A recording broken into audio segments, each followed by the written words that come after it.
There, I'm really excited to share with you today this little video on how I made the card that I submitted to the MDS My Digital Studio contest over at mydigitalstudio.net. A couple things I wanted to share with you is how I created this little background, the tree with the clouds on my card, as well as how I color filled my owls.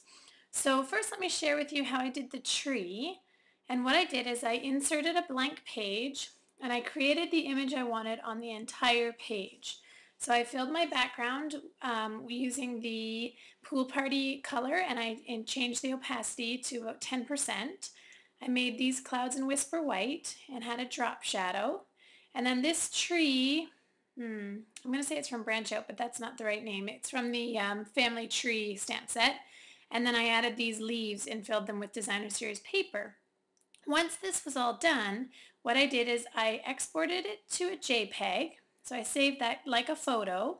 And then over on my original card, I created a photo box.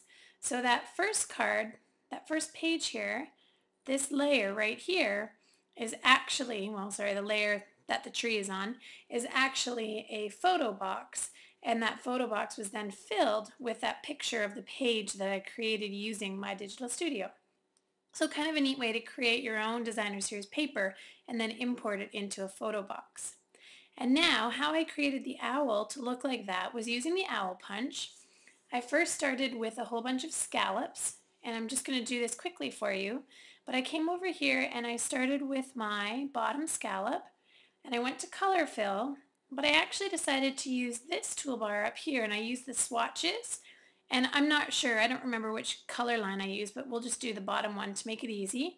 And I hit OK, and then I came up to the next one and I said color fill, swatches, and I just kept going up one level of blue each time.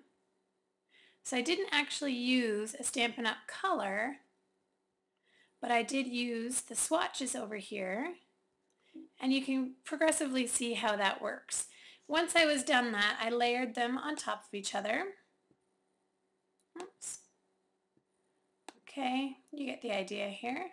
And then what I did, obviously they were all nice and close together, but then I saved this again. I shared my project, and I exported it to a JPEG, and this became my Designer Series paper that I then filled the owl with.